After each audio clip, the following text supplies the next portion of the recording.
नमस्कार दोस्तों, मैं हूं सुरेश कुमार राव और आप सभी का स्वागत करता हूं आपके अपने YouTube platform flight for future के अंदर।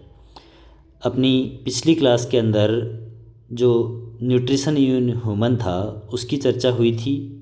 जो लाइफ प्रोसेस हैं उनके अंदर अपन आगे बढ़ते हैं और बात करते हैं श्वसन की, अर्थात रेस्पिरेशन की। देखिए, श्वसन जो प्रोसेस है उसके तहत क्या होता है कि ऑक्सीजन और जो कार्बन डाइऑक्साइड गैसेज हैं उनका इंटरचेंज होता है और ऑक्सीजन की सहायता से जो भी पोषक पदार्थ हैं वो पोषण के तहत शरीर के अंदर स्टोर किए जाते हैं, या जो ग्लूकोज है मुख्य रूप से उसको ब्रेक डाउन करने की प्रक्रिया होती है और उसके थ्रू एनर्जी रिलीज की जाती है।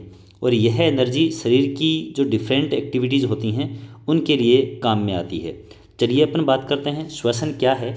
तो देखिए, सजीवों के अंदर जब अपन बात करते हैं तो वायु की उपस्थिति या अनुपस्थिति, यानी इन प्रेजेंस ऑफ ऑक्सीजन और एब्सेंस ऑफ ऑक्सीजन, अर्थात ऑक्सीजन की उपस्थिति के अंदर भी ऑक्सी श्वसन होता है और अनुपस्थिति के अंदर अनोक्सी श्वसन होता है। इनकी उपस्थिति या अनुपस्थिति के अंदर जो भी पोषक पदार्थ हैं अर्थात ग्लूकोज वगैरह है वो ब्रेक डाउन होता है, यानी उसका विघटन होता है और विघटन से अपने को एनर्जी प्राप्त होती है।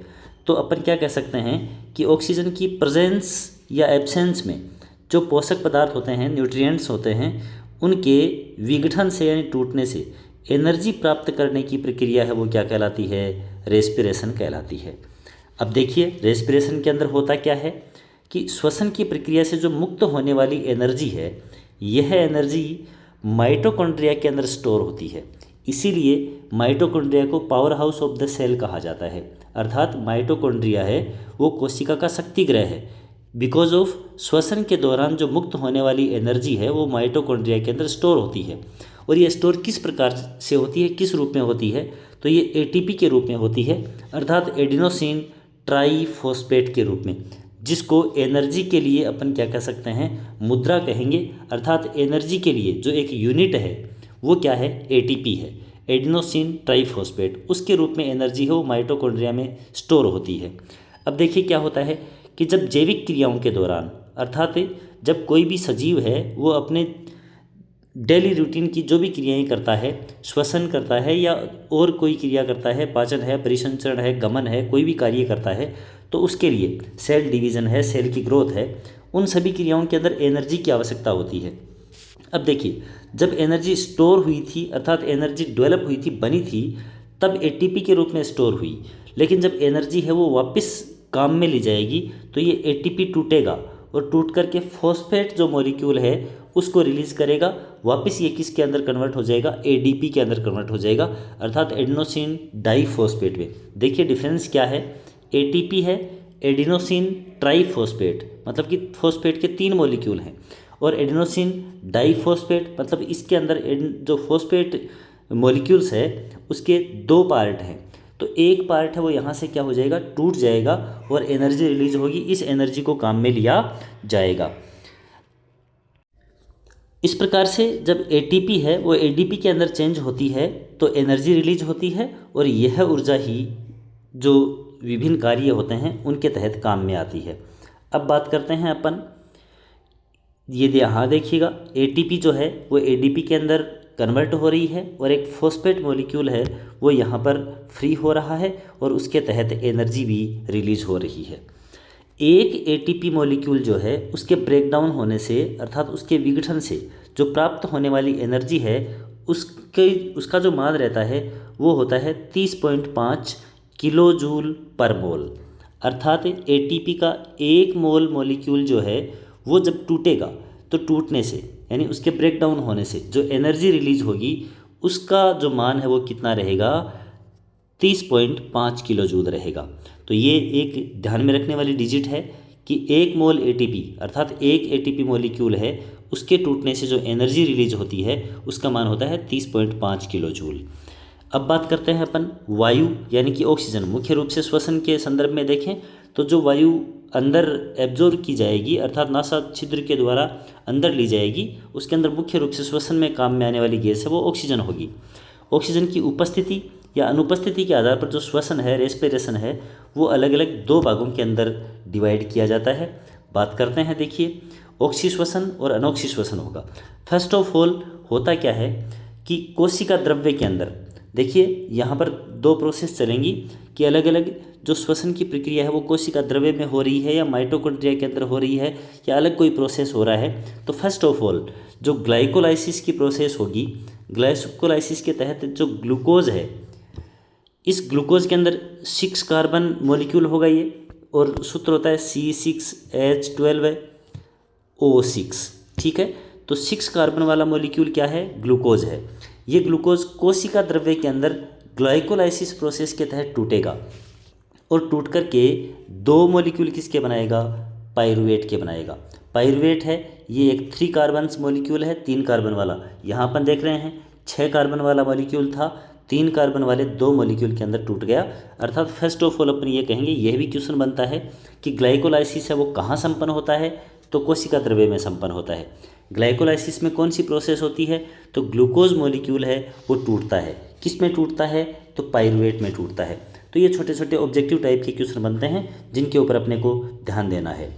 अब क्या होता है कि ग्लाइकोलाइसिस के तहत जो पाइरुवेट है ये जो बन जाता है, यह पाइरुवेट आगे किस प्रोसेस के अंदर जाएगा? तो देखिए यहाँ पर अपन देख पा रहे हैं कि फर्स्ट ऑफ ऑल जो पाइरुवेट है ये अगर वायु की अनुपस्थिति के अंदर पाइरुवेट मॉलिक्यूल है, जो 3 कार्बन वाला पाइरुवेट मॉलिक्यूल है, ये जब ऑक्सीजन की अनुपस्थिति के अंदर ब्रेकडाउन होता है यानी कि टूटता है, एनर्जी रिलीज करता है, यानी कि अनोक्षी श्वसन होता है, या इसको अवायवीय श्वसन अपन कहेंगे, जो मुख्य रूप से यीस्ट के अंदर या खमीर के अंदर पाया जाता है। इसके अंदर जो एथेनॉल 2 कार्बन वाला मॉलिक्यूल है एथेनॉल, तो तीसरा कार्बन जो है वो CO2 कार्बन डाइऑक्साइड के रूप के अंदर रिलीज हो जाएगा बाई प्रोडक्ट के रूप में, और साथ में एनर्जी रिलीज होगी। एथेनॉल C2H5OH एथिल एल्कोहल या इसको एथेनॉल अपन कहेंगे, ये बनेगा, कार्बन डाइऑक्साइड रिलीज होगी और साथ में एनर्जी। ये होगी अवायवीय श्वसन, यानी कि ऑक्सीजन की अनुपस्थिति के अंदर होने वाली प्रक्रिया जो यीस्ट के अंदर होती है। अब दूसरी बात आती है ऑक्सीजन की उपस्थिति में, लेकिन यहाँ पर भी सफिशिएंट ऑक्सीजन है या फिर ऑक्सीजन है वो थोड़ी लैक कर रही है, कम है। तो ऐसे में क्या है, ऑक्सीजन के अभाव में, यानी ऑक्सीजन प्रेजेंट तो है लेकिन कम, जितनी आवश्यकता है उतनी ऑक्सीजन है वो सप्लाई नहीं हो पा रही है। जैसे मानव की जो पेशी कोशिका होती हैं, मसल्स होती है, उसके अंदर जो श्वसन की प्रक्रिया होती है उसके तहत ऑक्सीजन की वहाँ कमी पाई जाती है और वहाँ लैक्टिक एसिड का फॉर्मेशन होता है जो 3 कार्बन वाला मॉलिक्यूल है। ये भी छोटे छोटे क्वेश्चंस बनते हैं कि अवायवीय श्वसन के अंदर जो 3 कार्बन वाला पाइरुवेट मॉलिक्यूल होता है वो 2 कार्बन्स वाले एथेनॉल के अंदर चेंज होता है, जबकि ऑक्सीजन के अभाव के अंदर जो पेशी कोशिका होती है उसके अंदर लैक्टिक एसिड का फॉर्मेशन होता है जो 3 कार्बन्स मॉलिक्यूल होता है, साथ में वही एनर्जी है वो रिलीज होती है। ठीक है, इसके बाद में अपन आगे बढ़ते हैं। यहाँ ऑक्सीजन एब्सेंस थी, यहाँ पर ऑक्सीजन है वो कम मात्रा में थी। अब अपन बात करते हैं ऑक्सीजन पर्याप्त मात्रा में हो, अर्थात वायवीय श्वसन है वो कम्प्लीटली ऑक्सीजन की पर्याप्त मात्रा के अंदर हो रहा है। तो ऐसी कंडीशन के अंदर देखिए क्या है, ऑक्सीजन की पर्याप्त मात्रा में यानी इसकी उपस्थिति के अंदर जो बहुकोशी के जीव हैं, अर्थात सामान्य तौर पर जो अपन बहुधा जीवों के अंदर श्वसन की प्रक्रिया देखते हैं, तो वहाँ देखो माइटोकॉन्ड्रिया में अभी देखिए जो विशेष ध्यान देने वाली बात है कि जब ग्लूकोज का पाइरुवेट के अंदर ब्रेकडाउन होता है थ्रू आउट ग्लाइकोलाइसिस, तो वह प्रक्रिया होती है कोशिका द्रव्य के अंदर। ठीक है, जबकि उसके आगे की प्रोसेस ग्लूकोज पाइरुवेट में टूटा थ्रू आउट ग्लाइकोलाइसिस और वो प्रक्रिया हुई कोशिका द्रव्य में संपन्न हुई। इसके बाद अपन बात करते हैं कि ये पाइरुवेट जो आगे टूट रहा है ऑक्सीजन की पर्याप्त मात्रा में, तो यह प्रक्रिया हो रही है माइटोकॉन्ड्रिया में। और माइटोकॉन्ड्रिया के अंदर क्या होता है, पाइरुवेट मॉलिक्यूल जो है वो कम्प्लीटली कार्बन डाइऑक्साइड के अंदर, वाटर में और एनर्जी में, यानी कंप्लीट एनर्जी रिलीज करता है। तो सबसे ज़्यादा एनर्जी जो प्राप्त होती है वो वायवीय श्वसन के अंदर, यानी ऑक्सीजन की पर्याप्त मात्रा के अंदर जो ऊर्जा है वो बहुत ज़्यादा मात्रा के अंदर मिलती है, और यह एनर्जी ATP के रूप में माइटोकॉन्ड्रिया के अंदर ही क्या हो जाती है, स्टोर हो जाती है। तो यह बात हुई अपनी कि ऑक्सीजन की उपस्थिति या अनुपस्थिति के आधार पर जो रेस्पिरेशन है वो कितने टाइप का है। तो मुख्य रूप से 2 टाइप का है, एक अवायवीय श्वसन और दूसरा वायवीय श्वसन। वायवीय श्वसन के अंदर भी दो अलग अलग कंडीशन हैं कि ऑक्सीजन थोड़ी कम मात्रा में है और दूसरा ऑक्सीजन थोड़ी पर्याप्त मात्रा के अंदर प्रेजेंट है। तो फर्स्ट ऑफ ऑल ऑक्सीजन जब एब्सेंट है तो यीस्ट कोशिकाएं इसका एग्जाम्पल होंगी, जिसके तहत एथेनॉल या एथिल एल्कोहल का फॉर्मेशन होगा, कार्बन डाइऑक्साइड रिलीज होगी और एनर्जी। ऑक्सीजन के अभाव के अंदर लैक्टिक अम्ल बनेगा और एनर्जी रिलीज होगी ही होगी हर प्रक्रिया के अंदर ही। और फिर ऑक्सीजन की पर्याप्त मात्रा में तो carbon dioxide, water and energy release होगी। इसके बाद में अपन बात करते हैं, यह तो बात हुई ऑक्सीजन की एब्सेंस और प्रेजेंस के अंदर जो रेस्पिरेशन है उसकी बात। इसके बाद में बात करते हैं अपन कि वाटर में रहने वाले यानी कि जलीय जीव जो हैं उनके अंदर रेस्पिरेशन की प्रक्रिया क्या होगी। तो यहाँ सीधी सी बात है कि उनके अंदर क्या है, श्वसन के लिए फेफड़े हैं वो बहुत ज़्यादा विकसित नहीं होकर के, या उनके द्वारा वही मुख्य श्वसन अंग के रूप में नहीं होकर के, या तो उनकी स्किन वगैरह या गलफड़े गिल्स वगैरह जो होते हैं उनके तहत उनके अंदर श्वसन की प्रक्रिया है वो संपन्न होती है। तो सामान्य सी जानकारियाँ इस टॉपिक के अंतर्गत अपन देखेंगे। जलीय जीवों के अंदर श्वसन की प्रक्रिया है वो किस प्रकार से संपन्न होती है। तो देखिए, जलीय जीव जैसे मुख्य रूप से जो फिश हैं, मछलियाँ हैं, ये जल में घुली हुई ऑक्सीजन, जल के अंदर जो घुली हुई ऑक्सीजन है उसका श्वसन के लिए काम में इसका उपयोग करते हैं। इसके लिए जलीय जीव अधिक मात्रा के अंदर मुख द्वारा जल को ग्रहण करके, यानी कि पानी है वो बहुत ज़्यादा मात्रा में अंदर लेंगे, उसके साथ में घुली हुई ऑक्सीजन भी जाएगी। यह ऑक्सीजन जो है वो गिल्स में जाएगी, गिल्स की ओर यह धकेला जाएगा। इसके बाद में जल में घुली हुई ऑक्सीजन है वो तो गिल्स के द्वारा अलग कर ली जाएगी, फिल्टर कर ली जाएगी, श्वसन के रूप में काम में आएगी, और जो अतिरिक्त जल है वो वापस बाहर निकल ही जाएगा। तो इस प्रकार से यहाँ पे क्या होगा कि देखिए, घुली हुई ऑक्सीजन है, घुली हुई ऑक्सीजन वो ये गिल्स के द्वारा अलग कर ली जाएगी और रुधिर के अंदर ये मिला दी जाएगी। रुधिर के साथ में ये जो पोषक पदार्थ हैं उनका परिवहन करेगी। इसके बाद में जो कार्बन डाइऑक्साइड जो है ये जल में घुल करके और पुनः क्या हो जाती है, बाहर निकल जाती है। तो इस प्रकार वाटर के माध्यम से क्या होता है, इसके अंदर ऑक्सीजन और जो कार्बन डाइऑक्साइड है उनका एक्सचेंज होता है। जल में घुली हुई ऑक्सीजन ही गिल्स के द्वारा अंदर प्रवेश करेगी और गिल्स में इनका ये अलग सेपरेट हो जाएगी वाटर से, और वापस जो कार्बन डाइऑक्साइड है वो किस में हो जाएगी, ब्लड के अंदर मिला दी जाएगी, और ये बाद में वापस क्या होगी कि जल के साथ में और शरीर से बाहर ही निकल जाएगी। तो यह प्रोसेस चलेगा। और मुख्य रूप से देखेंगे श्वसन अंग के रूप में यहाँ पर गिल्स या जो गलफड़े हैं ये पाए जाएंगे जलीय जीवों के अंदर। अब अपन बात करते हैं आगे, रेस्पिरेशन इन ह्यूमन, अर्थात मनुष्य के अंदर श्वसन की प्रक्रिया है वो किस प्रकार से संपन्न होती है। तो यहाँ पर अगर अपन बात करते हैं तो मनुष्य के अंदर मुख्य श्वसन अंग जो माना जाता है वो क्या होते हैं, आपके फेफड़े। ठीक है, फेफड़ों के अंदर मुख्य रूप से जो गैसेज हैं उनके एक्सचेंज की प्रक्रिया है वो संपन्न होती है, ऑक्सीजन और कार्बन डाइऑक्साइड की।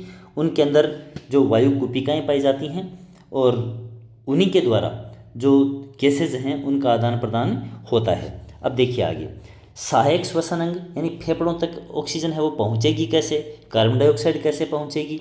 तो फेफड़े हैं वो तो इनको ब्लड के अंदर ऑक्सीजन है उसको मिलाने का या कार्बन डाइऑक्साइड है उसको वापस रिलीज करने का ये कार्य करेंगे, फेफड़ों के अंदर ये कार्य होगा।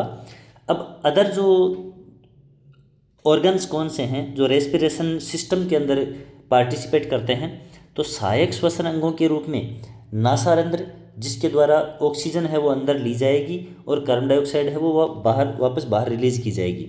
फिर नासा मार्ग जिसके अंदर श्लेष्मा वगैरह पाई जाएगी, रोम पाए जाएंगे, उसके द्वारा जो भी कुछ पार्टिकल्स वगैरह कार्बन पार्टिकल्स है या डस्ट वगैरह है वो अगर गैसों के साथ में अंदर जा रही है तो उसको श्लेष्मा के तहत वहीं पर रोक लिया जाएगा, या जो रोम पाए जा रहे हैं उनके द्वारा रोक लिया जाएगा।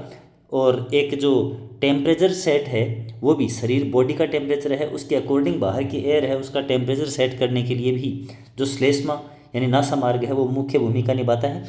उसके बाद कंठ, उसके द्वारा जो गैसेज हैं वो अंदर जाएंगी। उसके बाद में श्वास नाल ट्रेकिया से होते हुए आगे बढ़ेगी, जो ऑक्सीजन है वो भी और वापस रिलीज होती हुई कार्बन डाइऑक्साइड भी।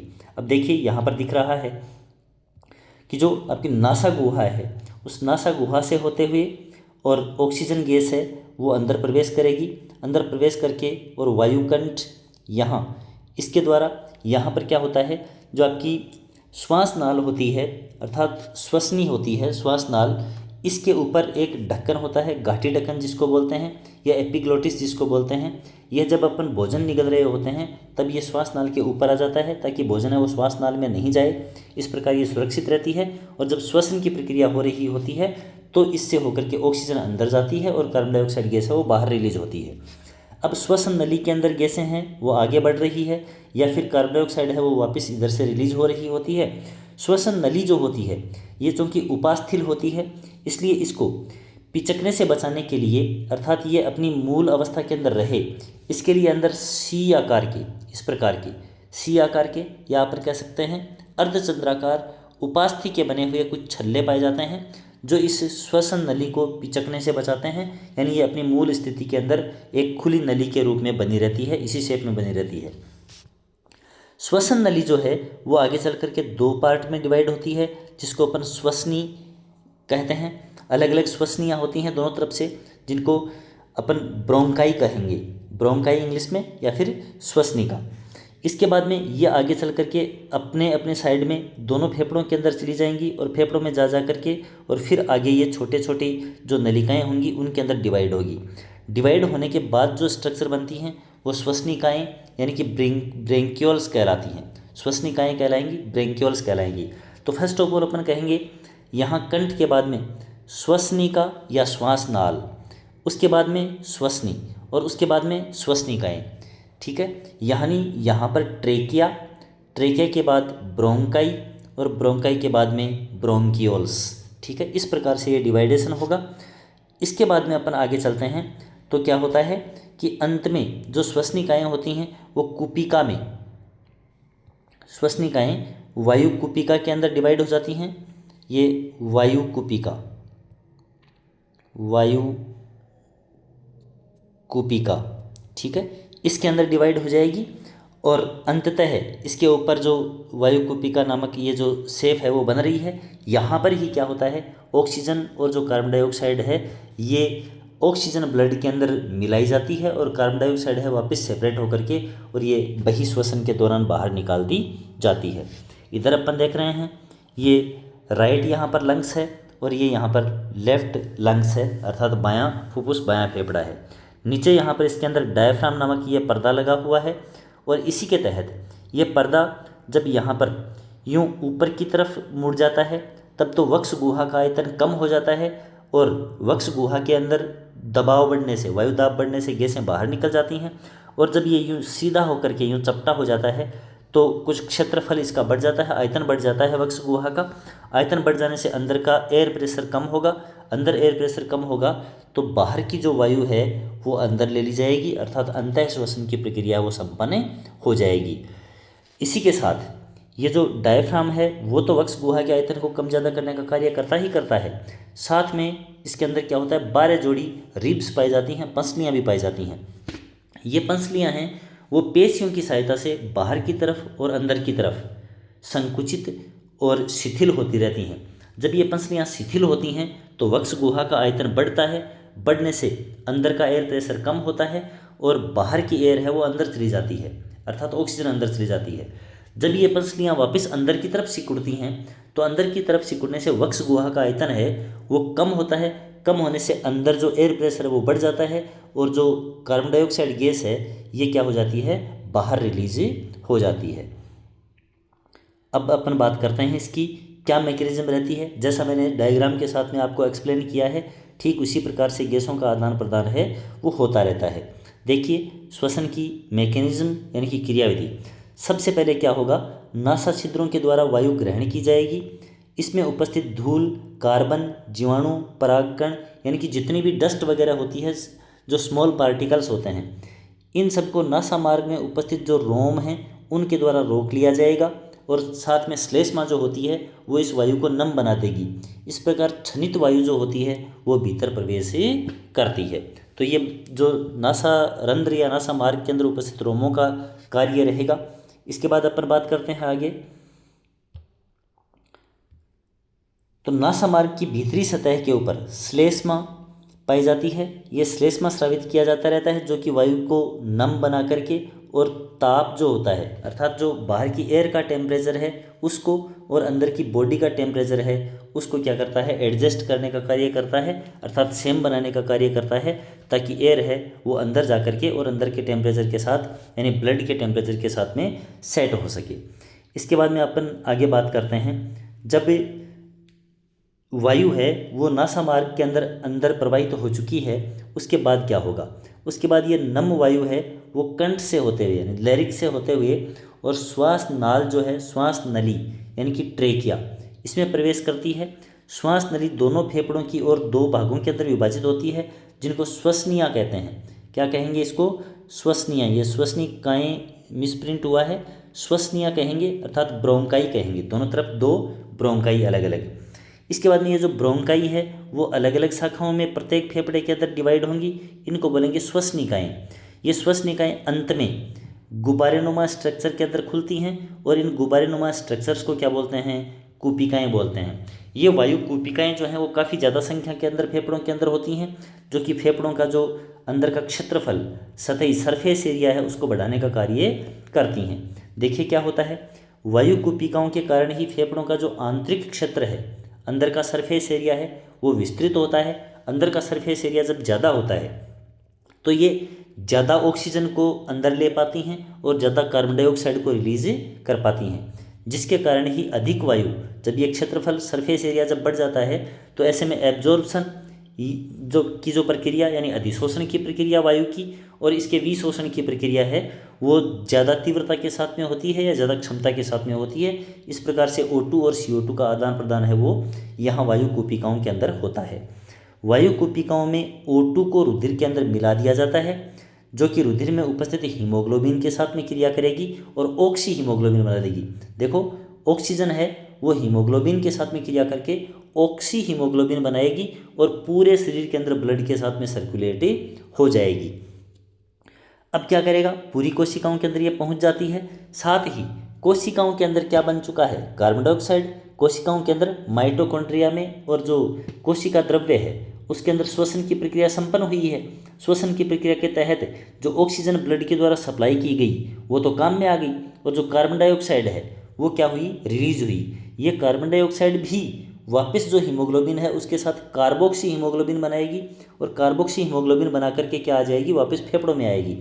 फेफड़ों में वही वायु कूपिकाएँ हैं, ये क्या करेंगी, कार्बन डाइऑक्साइड को ब्लड से अलग करेंगी और बाद में बाहर एग्जिट कर देंगी। तो इस प्रकार से श्वसन की प्रक्रिया है वो चलेगी।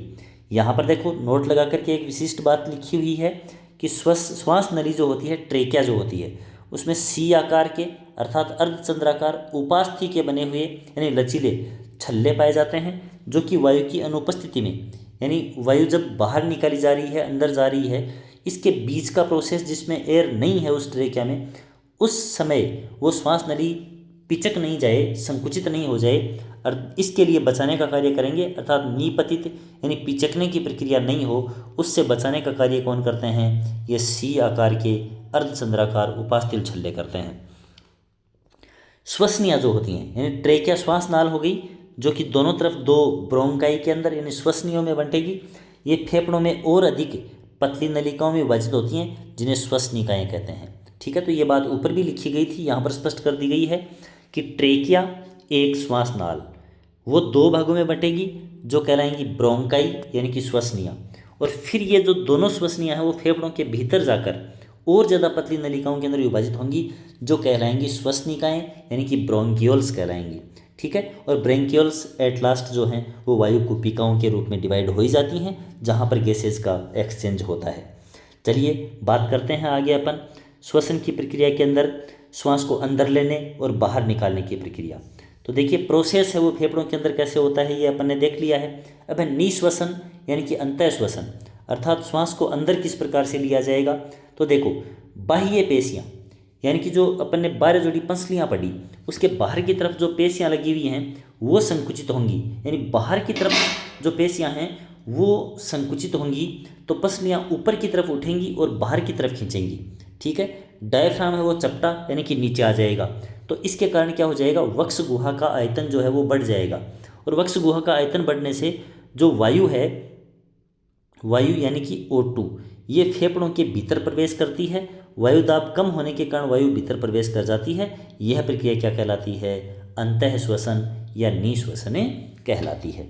ठीक है, तो क्या है, जब डायफ्राम नीचे की तरफ चपटा हो जाएगा, पसलियाँ हैं वो बाहर की तरफ खींचेंगी, पेशियों के खींचने, बाहर की पेशियों के खींचने से पसलियाँ बाहर की तरफ जाएंगी, ऊपर की तरफ उठेंगी। जिस प्रकार से अपन वायु को अंदर लेते हैं उस समय अपने सीना जो है, वक्ष गुहा है, वो फूलता है। तो फूलने की प्रक्रिया के दौरान क्या होता है?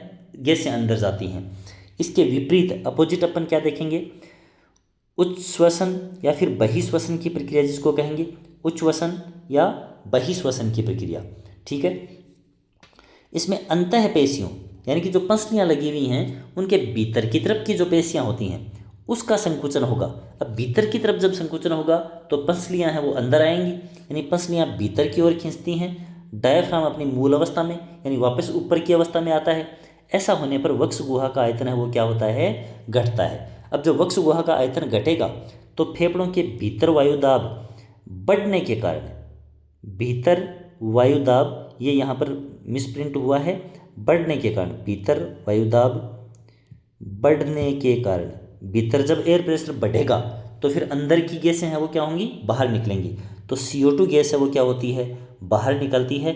यह प्रक्रिया क्या कहलाती है? बहिश्वसन या उच्छ्वसन कहलाती है। ठीक है, तो इस प्रकार से क्या होगा? गैसों के आदान प्रदान की प्रक्रिया है वो फेफड़ों के अंदर संपन्न होती है। और फेफड़ों के अंदर जब गैसें बाहर निकाल दी जाती हैं उसके बाद भी कुछ आयतन है वो अंदर रह जाता है। वह आयतन क्या कहलाता है? शेष वायु का आयतन है वो अवशिष्ट आयतन कहलाता है। क्या कहलाएगा? अवशिष्ट आयतन, अवशिष्ट आयतन कहलाता है। ठीक है, तो इस प्रकार से ये ह्यूमन के अंदर और रेस्पिरेशन की प्रक्रिया वो संपन्न होती है। अलग अलग जीवों के अंदर किस प्रकार से ऑक्सीश्वसन होता है, अनॉक्सीश्वसन होता है, श्वास कैसे अंदर ली जाती है, कैसे बाहर ली जाती है, कैसे फेफड़ों के अंदर जो हीमोग्लोबिन है उसकी सहायता से वायु है वो, ऑक्सीजन है वो अंदर जाती है ऑक्सी हीमोग्लोबिन के रूप में, कैसे CO2 है वो वापस बाहर आती है कार्बोक्सी हीमोग्लोबिन के रूप में। ये सभी प्रक्रियाएं अपन ने देखी। अगली क्लास के अंदर अपन ट्रांसपोर्टेशन अर्थात जो सर्कुलेशन है, वहन या परिसंचरण जो है उसके बारे में चर्चा करेंगे।